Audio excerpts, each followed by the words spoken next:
سراج هذا مقلسد دكتور كسو دو إن شاء الله سراج أن سكين برو ونيكي برنامج كان برنو كيناي نيلا عبد الرزاق أم حاجة سومالية كسر ريا نيكي كوحية ويان مرة والبنا قرب تاجان دليل سومالية قرب سيو برنامج وش الرحوب سكون الضيين وكقن عيوه إنك عقبات بدن وكلا كلمة سراج برنامج كان سؤال شو بدن سنة نقطة حوي سكام بقر لده وريري واسكام وتوجو ولا سدعيا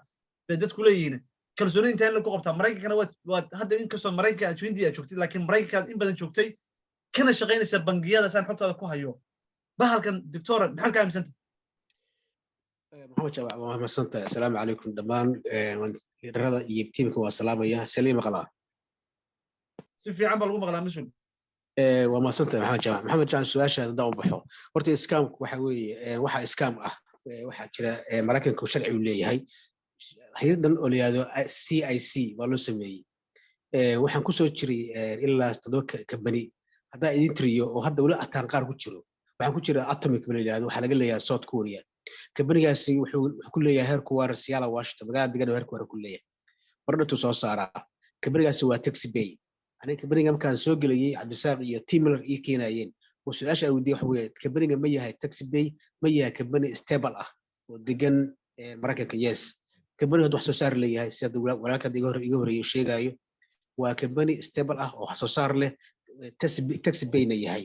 waa company markaa waxa weeye la isku haleyn karo aan iska mahayn كبرياش لقى حري مريكا وحا كميد ها قفكي سومري waxa jirtay company laga leeyahay Mareykanka oo dhijir traf monsoon yaa yaqaan oo aha advertising oo click la sameyn jiray wax barta ma lahayn wuxuu lahaa just advertising company-gaasi wuxuu sameeyay $50 million bisay ilaa $50 million waxa weeye dawladda haysata ninkii iska lahana waa la soo gareeyay wax xiran yahay waaya aan ka dhex galo doctor adoo mahadsan doctor Siraaj adoo mahadsan waxa kale waxyaabaha soo jiidashada leh company-gan laftigeedu aan hadda ku sii aaminay waxa kamid ah wuxuu leeyahay marka lacagta aad la bixiso kamina lacag bixinta option badan buu leeyahay waxa kamid ah option ah dadka Mareykanka jooga inay bangigooda toos u dhacayso waxa kamid ah option kale global e-wallet-ka global e-wallet-ku qofku dadka hadda Europe joogo kale bangiyada caadi ugu xidhan lacagta bangiga ku soo dhacaysa halkaas soo xogaa kalsooni ma qaadi karayso inta badan kamida wax baadhay bangiyada tooska lacag ma u diri kareen maadaama shaqaduna bangiyada xagga ay tahay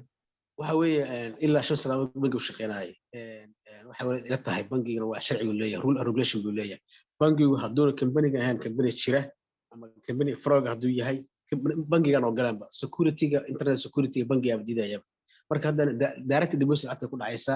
every single sidii shaqa aan shaqeeyay camal kasoo shaqeeyay company ayaa direct deposit aad ku dhacaysa bangiga hadhow taas ku dhacaysa bangiga waxa weeye 1099 baa la soo dirayaa waxaan ka celinayaa taxi aan ka celinayaa dawladda celinaya marka waa company sharciyeysan haddii sharci ahayn bangiyada ma ogolaadeen bangiga soo dhaafin aad baa u mahadsantahay chat-ka ma sha Allah ku soo qora soo dhiirigelay doctor